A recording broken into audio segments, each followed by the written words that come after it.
these are, settlements like Hopley, Epworth, and like I indicated, Kenalonga, farming communities, and also, settlements like I indicated, like Hopley, Kenalonga, Robert Sinyoka area, and we also went to Kezi, right? Yeah. So those are the areas where these people are found. They are actually, some of them, you tend to think they fear, settling in areas that are official places. So you find them in settlements like the Hopley area, Hopley communities, farm communities. Thank you, and to you, Honorable Chair. I just wanted to find out, maybe it would be better, my question would be better suited to the registrar's office, but I might as well just ask it. There are those people who seek registration when they go to the registrar and they are turned down on the basis that they don't have the requirements that you mentioned. I'm not sure if the registrar keeps a register of all those people who are turned down. And vis-a-vis the number of people who are registered, do you maybe have access, did Amnesty have access to that listing of people who have been turned down over the years? Have they been able to give a statistic to say, in Maniko and Province, for example, we're aware of so many people being turned down and their register is actually there, and so that it gives us a clearer picture of, in line with what Honorable Kaitano was saying as well.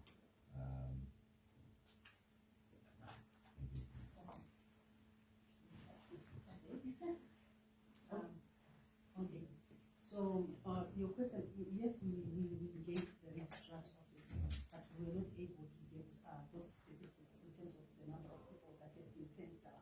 But when one of the recommendations that we came up with was around you find that there are children in schools that are not able to proceed with their education for the simple reason that they do not have a birth certificate. Usually they end up grade 7 and they can't proceed to Form 3 or Form 4 for their secondary education.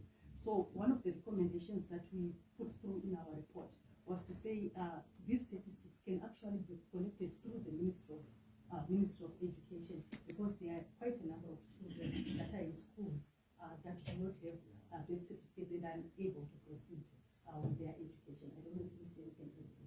Yes, just to say, yeah, we didn't come across the register, and I think it would be interesting to say, does the Office of the Registrar General check in a way to say these people have been turned away and for what reason? Because it can also give us an idea. But just to agree with what my colleague has said, to say there's a need for a study. And we also recognized only that our research was being finalized, that during the high-level segment that was being coordinated by UNHCR, there's a pledge that was made, and one of the things that features in this pledge is the need for both a qualitative and a quantitative study that looks at this issue so that we determine the extent of the problem. And I agree with you, Honorable, to say now for us, whenever we use a human rights lens, one case is enough to warrant attention and to say, but why and what is the challenge? So our report features anecdotes which present different scenarios or situations of the different groups. So before he asks, I think I can also just weigh in and say, the absence of official data on how many people are actually stateless in itself is very worrying, especially if we look at the things that then subsequently follow if someone is undocumented and they do not have an ID. So the fact that there is no data within the government itself, and also within the development partners, and also the NGOs that work around this issue, I think it's problematic enough that we deal with estimates, but we know that there are people out there that are not documented. So just to add on what Lucia has said, to say there is really need to ascertain these numbers and say the number of people that are actually undocumented can approximately be so and so. So I think also in the recommendation, it was also recommended that during the because when the report was released, it was ahead of the census, that maybe it could be an opportunity that can be used to also then look at how many people are there that are actually stateless. And then the data that is also there in trying to find out these numbers or just the impact is we also come across some illegalities that we can't even then speak to, because to say to someone, can we go to parliament for you to give a testimony that your mother took a birth certificate, your mother's sister took a birth certificate on your behalf, like they end up going to neighbors, they end up going to their friends to say, hey, can you just take my child and take a birth certificate for them? So it becomes very difficult to document that someone has actually broken the law, but it's happening, it's there. So I'm just reiterating that there is need to work with numbers, because in the absence of those numbers, a lot of things are also affected subsequently. I'll come to you on a Thank you, Mr. Chairman. I've got a small issue on this issue. The first one, I understand there is policy problems and the legislation and the education to the officers on the ground. That one I think we'll talk about. My question is on the issue of number 2. When Madam elaborated the issue, he emphasizes more on descending people. What I discussed in so many things. He didn't get deeper into the Gukurahundi issue, which is number 2. How did you quantify the Gukurahundi issue vis-a-vis other issues that can make someone not a state person, a stateless? How do you quantify so that you take the Gukurahundi issue as number 2 issue in a country? If you go to Harare, in Harare streets right now, there are so many children around who are stateless, right? Who has nothing to do with Gukurahundi issues. How did you quantify the Gukurahundi without taking it as a political issue or as a what? How did you quantify number 2? Okay, if I may, I hope I'll be able to respond adequately. I think when I started my presentation, I did highlight that when we were having February reflections, when we did our preliminaries, we come across a case in Roberts Sinyoka. And then, obviously, when you want to venture into research, you need to understand more to say, could there be a problem? And as we zeroed in, we then picked up that there were challenges in that element. And I think challenges that have also, the Banda Development Trust brought the issue to the parliamentary committee. And then we picked up as well to say, yeah, there are challenges that relate generally to people like you and me, where the parents may be there, because sometimes people have a tendency to delay registration until they die and things happen. But there were also challenges that related to these particular groupings, where, for instance, it became extremely difficult, as highlighted even in the report that was presented in Parliament, because it's given as an example, to say because of what then happened, to say in some cases people died, in some cases houses were banned, and it became very difficult now to try and trace, which might be a different scenario altogether in an ordinary setup. So without saying it was politicized, because one of the things when we came here, we had thought that would be given an opportunity to introduce our organization for the committee to understand that Amnesty International, one of the things that make us stand out is our independence and impartiality, that we are independent of any political ideology or economic ideology or religion, and it's reflected in our funding. We don't accept government funding for our research and advocacy.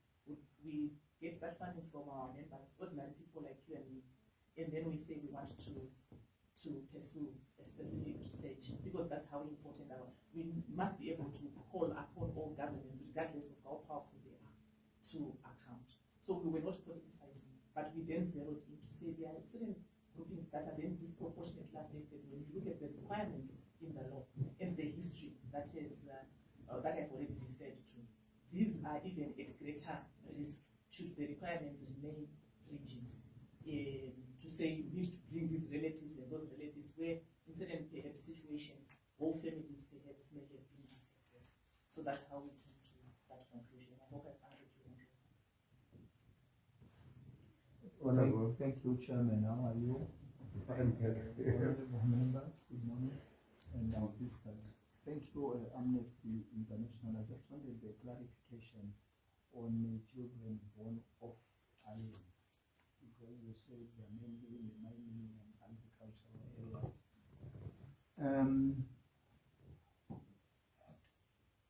The parents, if they are not registered, but the children belong to Zimbabwe, they can't even go back to Malawi. There's nobody there. Why should it be a problem for them to have IDs?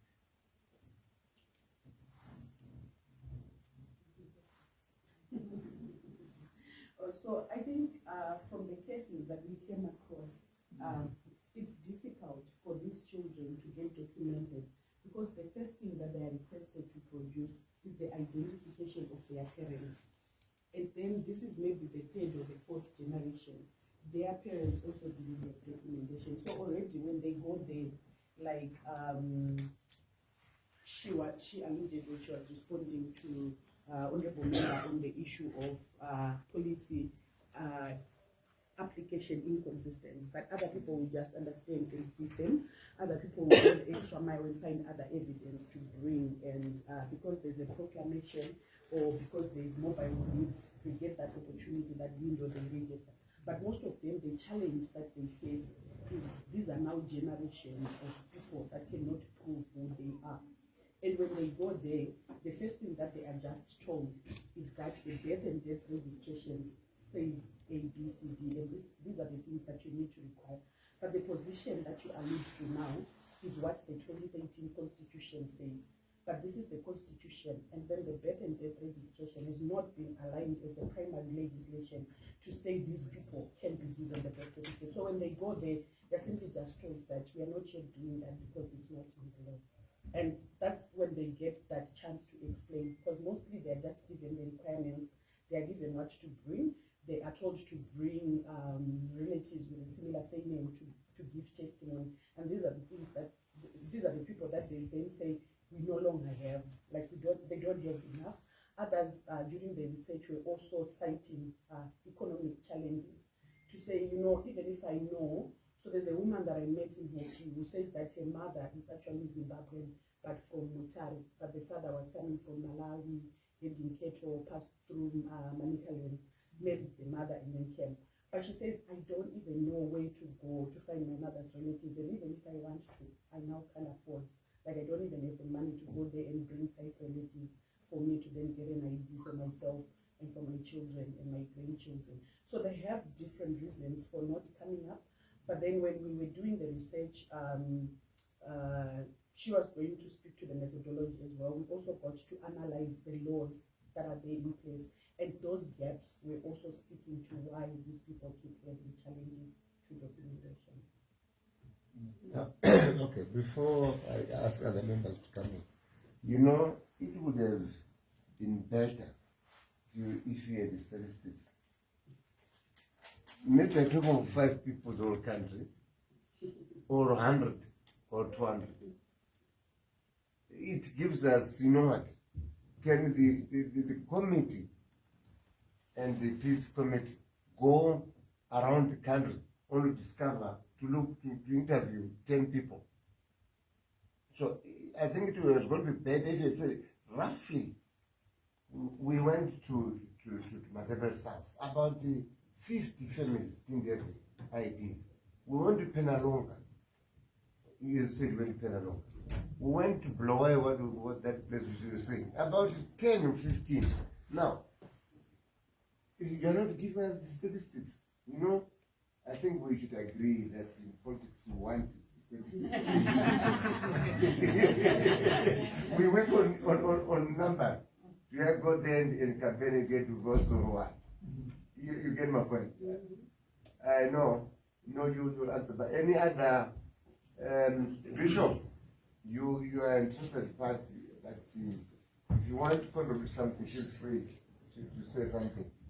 You can also further from clarify. Yes, Honorable. Oh, thank you. I just wanted a clarification on the issue of during the research, the qualitative research that you have also carried out in terms of the risk of statelessness among the population yes, living in Zimbabwe. Of course, acknowledging yes, there was some pronouncements that was made, and also you've also highlighted some legislative gaps. But on the other side, to what extent is the affected population willing to come forward? During the research, did you find out or came across to what extent is the affected population coming forward? I'm sure I've been following. You also highlighted that some of these affected population prefer not to settle in formal settlements. So to what extent are they willing to come forward in those affected areas so that this issue, because I understand the last time the 9th Parliament also had that opportunity, but of course if the extent now is not that up to the to make sure that this issue is dealt with, then I think from the research that opportunity could also be shared. To what extent are the affected community or population willing to come forward so that this issue is also dealt with? Okay, thank you, Honorable, for your question. From the research, they were willing to share their stories. And when we launched the research, particularly in 2021, we had people from Penalonga coming to give testimonies and you know, validating the fact that they do not have birth certificates, they do not have any form of identity, so that they are identified as Zimbabweans. So I want to believe that most of them are so desperate that they require these identity documents, because so many things are affected when you do not have an ID. Wherever you go, when you are coming to this parliament, you are asked to produce your ID. When you want to open a bank account, you are asked to produce an ID. When you want to start a business, you need to have an ID. So you find that the not having documentation is a serious human rights impact on those that are affected. And given the opportunity, where they will be given an opportunity, they're actually prepared to come out and say, if government can actually assist me in ensuring that I get an identity, because some of them are describing themselves. If you look at the title of our research, some of them are actually describing themselves as stray animals because they do not have any form of identity. And without an identity, you can't proceed with your education. You cannot go to a health institution and be assisted because you do not have an identity document. It's a basic document that enables you to enjoy all these other rights. So I would want to believe that they are prepared to come and testify, since they were able to testify during the launch of the report. And also through you, Chair, I'll also just add, I believe that they are willing to come up front and testify, because apart from that, we worked on this research. We also follow other organizations and other entities work around this issue, and we also collaborate with them. And I also know that the Zimbabwean Human Rights Commission carried a similar inquiry, though it was focusing on statelessness, undocumented citizens, birth certificates, everything. And then those people were coming up giving their testimonies, and we could see them giving those testimonies. So I would believe that they are willing to come up, because even when we were speaking to them, we would ask them not just general questions to say, what challenges are you facing in terms of human rights? Are your kids going to school and everything? We would also ask them if they had a message for you guys, because we knew not everyone would have this opportunity that we are having, because I'm documented, I have my ID, but I am talking on their behalf. So we would also ask them if they are willing or if they have a message for you, and then they would say they are, and then they would give the message.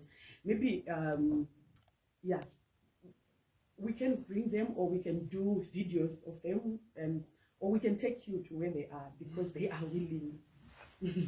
They even have an action plan to say, you know, the day that I get a document, I'll do 1, 2, 3. Like, they know what they want. They know they want an ID, and they know how they want to celebrate having an ID. So I'm sure they will be willing to speak. Okay, yes, Honorable. Thank you so much, Honorable Chair. I'm glad that I'm really sorry for the terrible cough, so that's why I'm wearing a mask. But I'm glad that at least Amnesty have actually clarified who they are. Though I was a bit worried that you didn't actually zero down on your core mandate as an organization. But at least to know who Amnesty International is actually very key and very, very important. The issue that we're actually discussing here is very, very important. And at the end of the day, what I really want to urge you as an organization is to more or less like desist from just generalizing, such that at least at the end of the day, we more or less like guided by statistics in terms of the researches that you've actually done. When you can actually then come through to us and say, okay, it's fine, we know of the particular area with maybe possibly so many people that are actually being affected, that actually stateless, then at least it will make it much easier for us to actually then intervene and maybe possibly call the ministry responsible to order such that at least in the day they can assist those that are actually affected. So I'm actually saying, going forward, just like the Honorable Chair that he said, let's try by all means to desist from just generalizing and let's have more figures that obviously point to the problem that we're actually facing. Then number two, I just wanted to understand and maybe possibly ask a question as to, are you guys amenable to a situation where, because from all the discussions, the policy is there, the legislation is there, but from what I've actually been hearing, I think it's lack of education. Are you amenable to actually then partner the ministry so that at least together we can actually then approach and maybe possibly,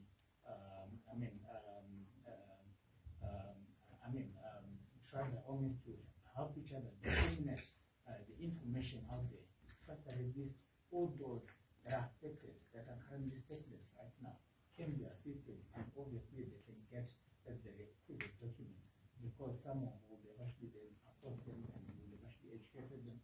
Will actually assist them. Thank you. Thank you. Can I respond, Honorable? You can. Thank you. So thank you very much for your question, and apologies that I didn't go deep in terms of our mandate, because I just thought then I would share at that stage when he had asked the question.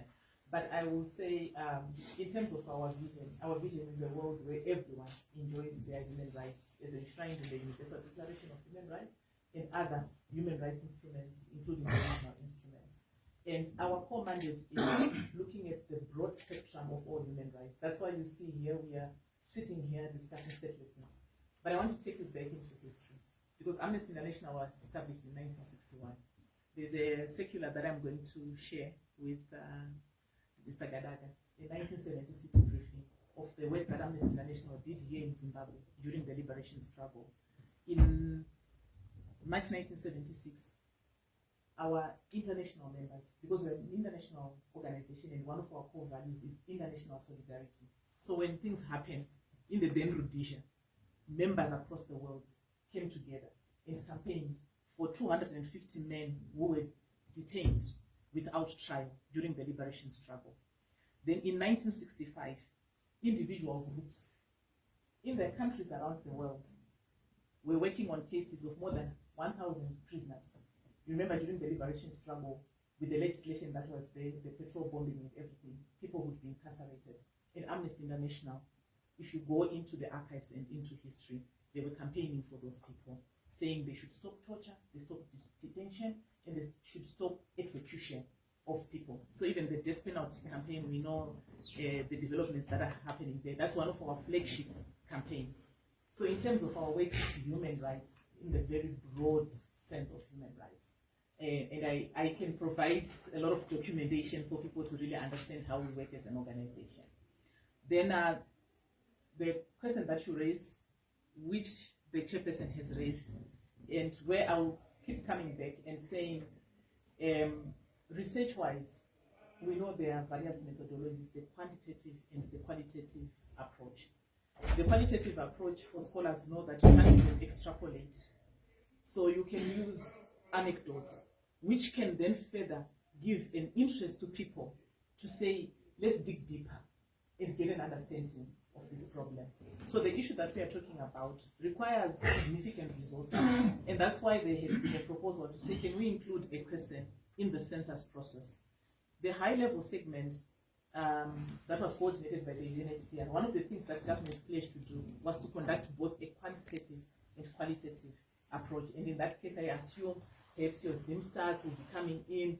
It would require an outlay of significant resources. So what we did as Amnesty, and as you can even see from this report, I wouldn't say we generalized, because we can bring the people, like we said. We went, we spoke to people, we used anecdotes to demonstrate the human rights, because we always look at the human rights lens. There are people who cannot access school. There are people who cannot engage in meaningful economic activity.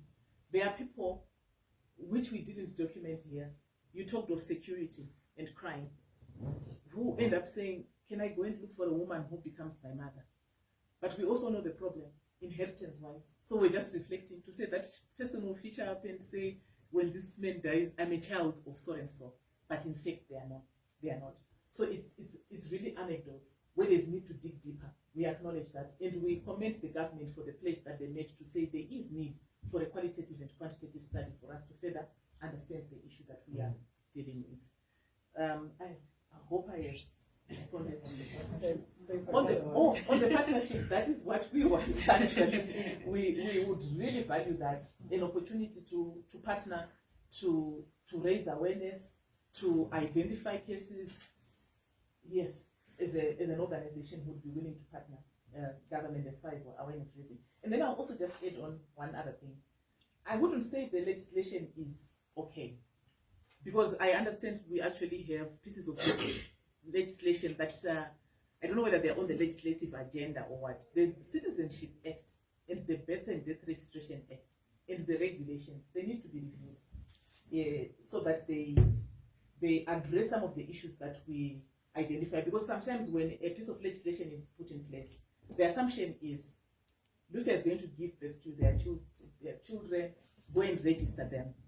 But now we have these cases that we identify, and there's need to go back to the drawing board and say, in such scenarios, even when we put in place legislation, how do we deal with a case where relatives cannot be traced? How do we deal with a scenario which is like X, Y, Z? And that's where the study comes in, because it will be able to give us the various or diverse dimensions of the challenge that we are actually looking at. So the legislation still needs to be aligned to the Constitution, and to also address some of the gaps that have already been picked up. And I think it's part of the pledge that government made then in 2019. They said by 2023, complete alignment of the Citizenship Act and the Birth Registration Act, which is actually an acknowledgement of the gaps. Because currently what it has taken, just in 2022, I think there were cases, of course, not necessarily the groups that we are referring to, but there's been litigation centered around the Citizenship Act. So imagine the resources that we are using as a country, where a judge simply has to say, okay, I reiterate, the 2013 Constitution is saying this. Because then the Office of the Registrar General might actually be disputing, because the piece of legislation has not been aligned. So I think the need for legislation to be aligned is critical, and we make it as one of our recommendations in the report.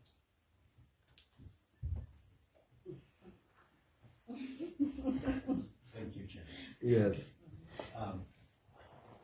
Allow me, Mr. Chairman, Honorable Chairman, rather, as I navigate to the more palatable technical issues, allow me to pass through what Honorable Mashala and Honorable Mtemanyoka have said.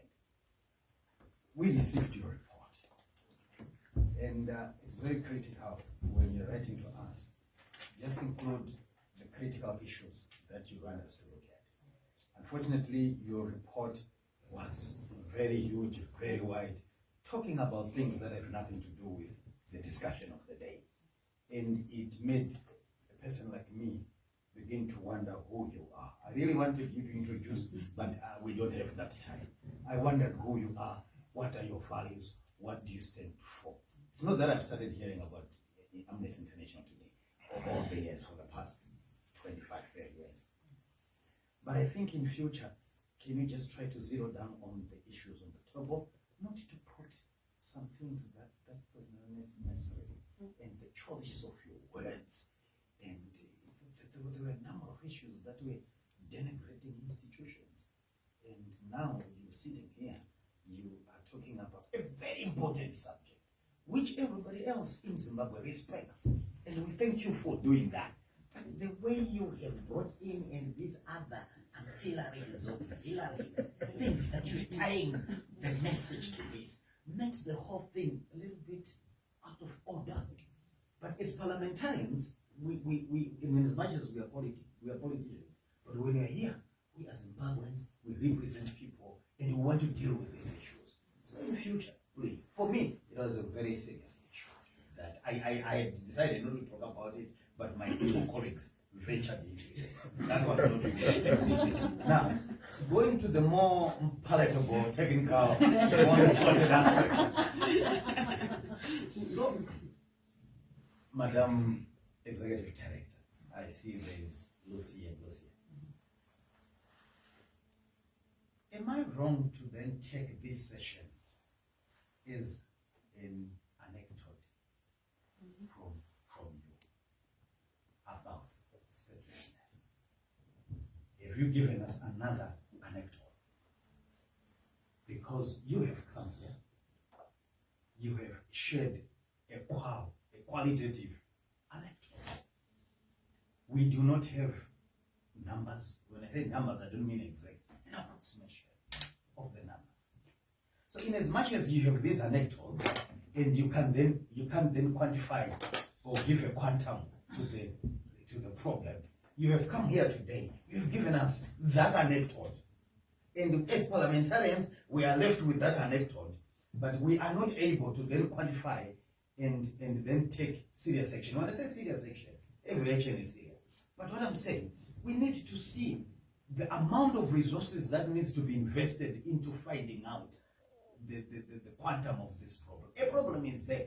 This is what we have. It's honorable members. But how big is the problem? Unless you then transform the anecdote into real quantitative things, it helps us. When I say, and that research, quantitative research, will help. I understand it requires a lot of capital outlay to do that. I'm not oblivious to that point. But seriously, chairman,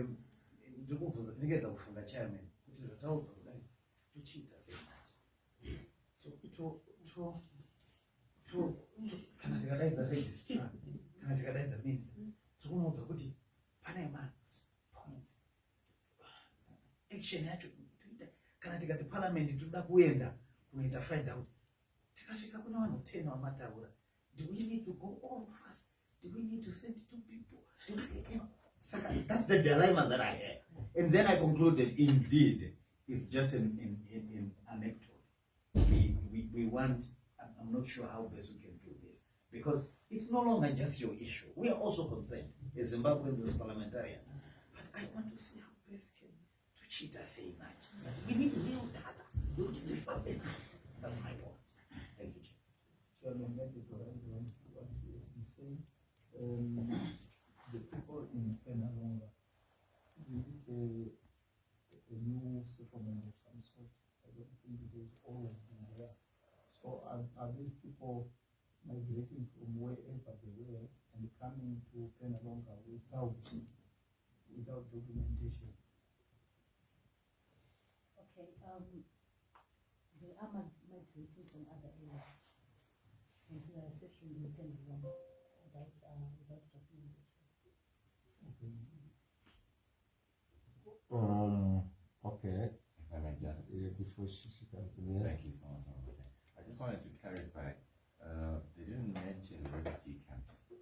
If they formed part and parcel of their assessment, and if because obviously refugee camps are dealing with foreign nationals who are in Zimbabwe, some have been here for some time, and children's children, some of them. If they had taken that into consideration as well, I just wanted to consider that. Thank you, Honorable, for your question.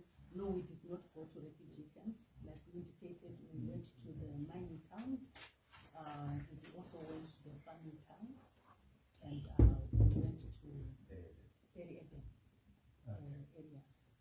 That's where we carried out our research. And we did not include refugees. There are a lot of stateless places. In the refugees camp. We went there.